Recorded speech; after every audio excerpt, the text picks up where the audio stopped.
Yo, what is up, everybody? Chris here from Big Sports News, back at it again with another video. Today I'm going to be bringing you guys a quick recap of what happened during yesterday's matches, of course, that being Saturday's matches, as well as what you can expect in today's matches, of course, that being Sunday's matches. So, first of all, happy Mother's Day to everybody watching. Go wish your mom happy Mother's Day. Gonna keep this video short and sweet. Gotta get some things done, then I gotta spend some time with my mom and make sure that her Mother's Day is as incredible as she deserves it to be. So, looking ahead to yesterday's matches, we kicked things off with the Ultra taking on the Legion. You guys know I had this as a 3-0 in favor of the Ultra. And of course, it went that way. Ultra looked great in all three maps. Legion did push them a little bit. They're looking a little bit better, I would say. Overall, Legion looked like they could win some maps going forward. I don't know if they necessarily pull together and win another series like they did against Florida, but if a team kind of, you know, rests on their laurels, if you will, then the Legion can definitely upset.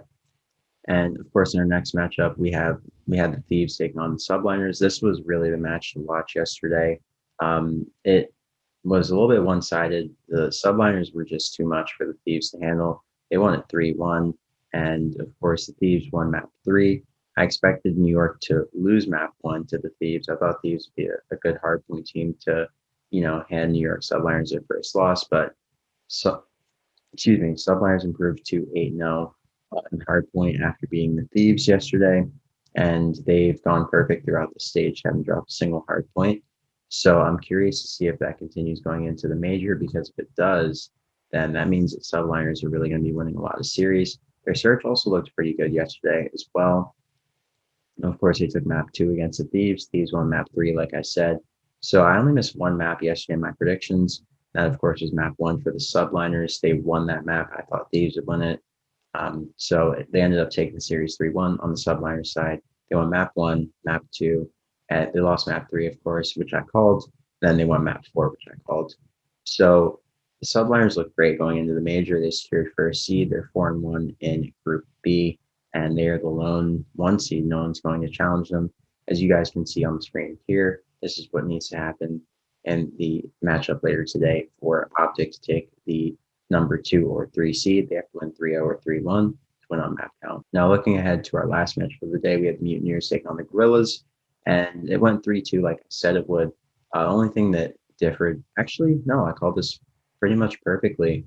Said Gorillas would lose the opening harpoon, which they did. They won the first search, which they did. Mutineers won the control, which I said they would, and they did. Then Gorillas, of course, pulled out the upset in the hardpoint, which I predicted, and they won that, taking it to a game 5. And then Florida won game 5 as well. So it was actually a perfect call for me. So series 1 and 3, I called perfectly each map. And then series 2, I missed one map. So I was 11 and 12 on maps yesterday, which is really good. Happy with that.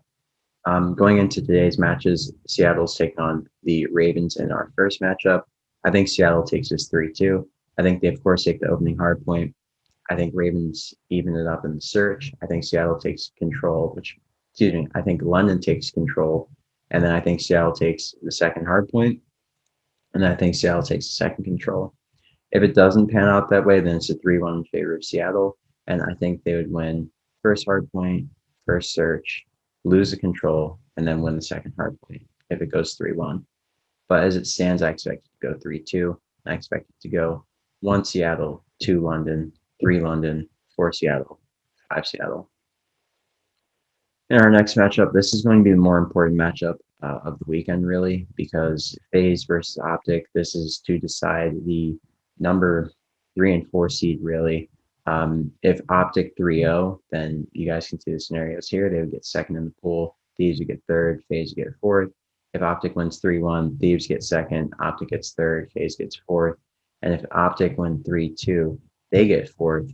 Faze gets, I believe, second, and then Thieves would get third. So it should be interesting. A lot of implications there. Personally, I'm favoring Optic to win this one. I think that they are looking for a bounce back. And in these kind of clutch moments, they really do like to turn up. So I'm backing my boys on Optic. You guys know, got to rep the green ball forever. That was my favorite team from the jump when I first got into competitive COD in 2011. I found Nate Shot and Stump. Been a fan ever since. So got to roll with my boys. It's been 10 years. I can't let them down. In our last matchup of the day, we have the Dallas Empire taking on the Minnesota Rokkr. I see this going 3-2 in favor of the Rokkr. I think they win map one. Excuse me. I think Dallas win map one, Rokkr win map two, Dallas win map three, Rokkr win map four. Excuse me. I'm sorry. I think Dallas win map one, Rokkr win map two, Rokkr win map three, Dallas win map four, and then Rokkr win game five. But I do realize there's potential that the Empire come out pretty hot. They've been looking okay in control lately. With Fellow on the roster, they're okay in control, but they've been losing more than they've won, I would say. I'll have to review the stats and make sure that that's true. When I edit, I'll confirm here. And I think that the Empire, I don't know, they've looked a little shaky in their recent performances. So I expect them to lose to the Rokkr here. The Rokkr have been looking really good lately. They just had that game five against the Los Angeles Guerrillas, who also took the Mutineers to a game five. Mutineers have been pretty hot.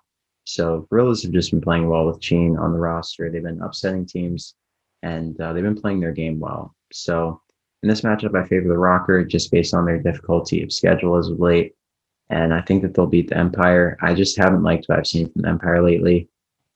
Losing to Florida was pretty telling for me. So I think going into this one, back Rokkr all the way. I think that they'll pull through. And like I said, I think Empire win map one, Rokkr map two, Rokkr map three. They've been looking good on control lately. Empire map four, and then Rokkr game five. So yeah, guys, that's how I see the day going realistically.